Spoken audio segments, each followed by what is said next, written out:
Iceland is known for quite a few things, and no, I'm not talking about the fermented shark. I'm talking about hiking. So let's talk trails. From learning to traveling adventures, subscribe to my channel, and don't forget to hit the little bell icon to be notified when I upload a video every Wednesday. Hey friends, I'd like to share a list of the top 10 trails that I went on over the 2 weeks that I was in Iceland. I went hiking almost every single day that I was there, except for the very first few days, which were mostly spent fighting jet lag and getting a dry suit certified to scuba dive between tectonic plates in the coldest water I've ever been in. Each one of these trails was unique and spectacular in its own way. Pardon my Icelandic pronunciation, but I'm gonna do my best. Driving around the Snæfellsnes Peninsula, I stopped over at Kirkjufellsfoss. This is one of the first places that I stopped and saw that there was a QR code on a sign in the parking lot so that you could pay for parking honor system style. Because this stop was right off the highway with plenty of parking and pretty accessible with treading on the trail to prevent rocks from slipping and sliding too much, it was a pretty crowded spot. That, and maybe because of the spectacular view of the waterfall and the mountain in the background, it was like the mountain was placed there for this picture to be taken. No, not those. This one.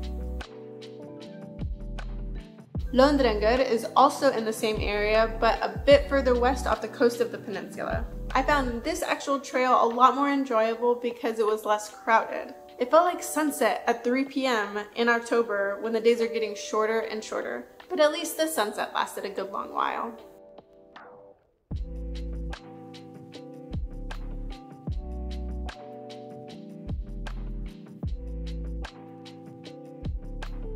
So I didn't expect as much of these hikes to be in the Snæfellsnes Peninsula, but this was another great hike. While there were a lot of people at the parking lot and the first bit, it thinned out. From the parking lot, there was a trail that led out to a black sands beach with some picturesque rocks and a shipwreck.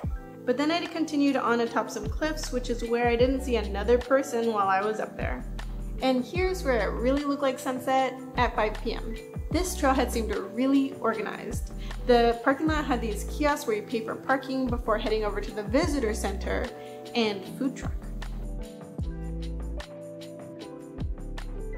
At Svartifoss, I took a little break to do a quick photo shoot.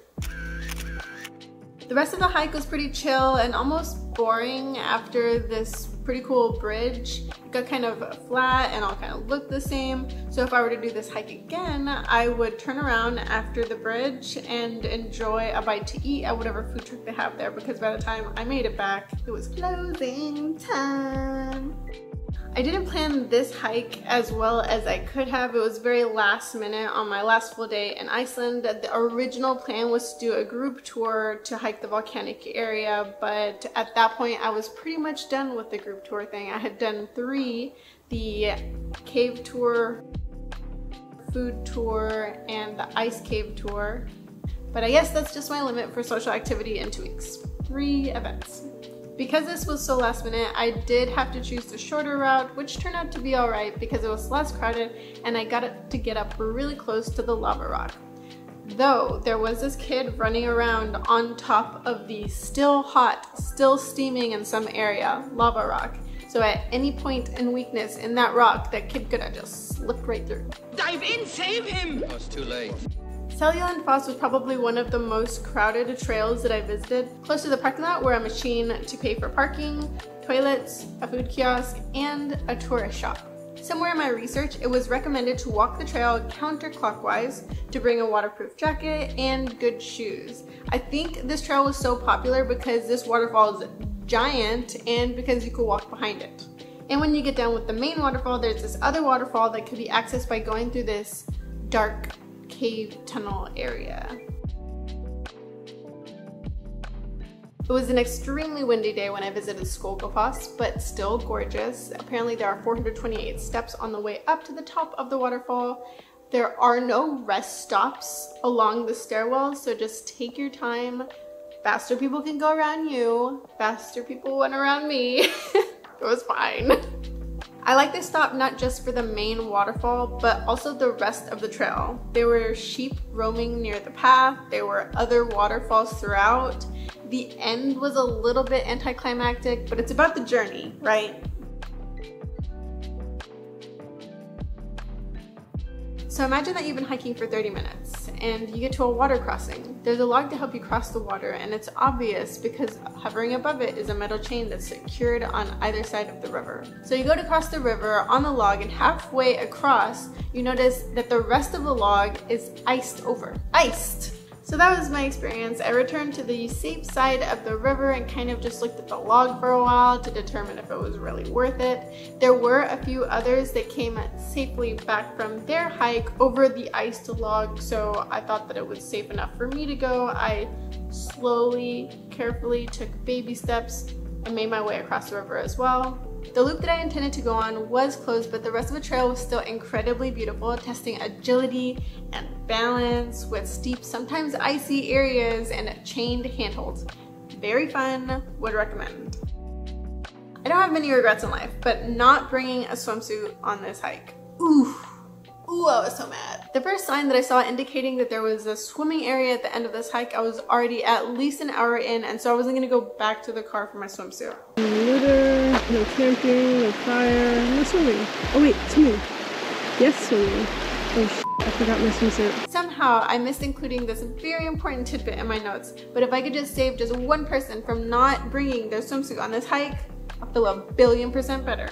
1,000,000,000. The first bit of this hike was a grueling, unending incline, but once you peel off some layers, it's a really lovely trail, with steam from the hot waters coming up in the middle of the grassy areas, and yes, a thermal pool at the end.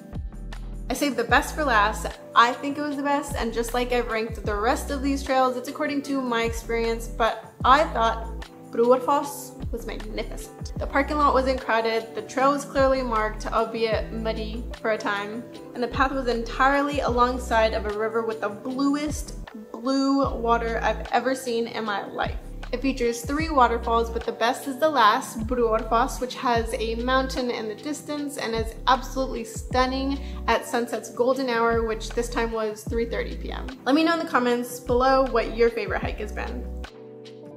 If you're interested, I'll also be making some short videos of the trails that I didn't mention in this hike but are still very memorable and mentionable. And thanks for watching. Make sure to smash the like button, make sure to subscribe, and I'll see you next week. Bye!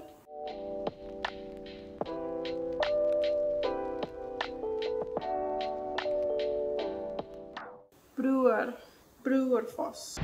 But I don't know if you could tell. It's windy AF. Glymur. Is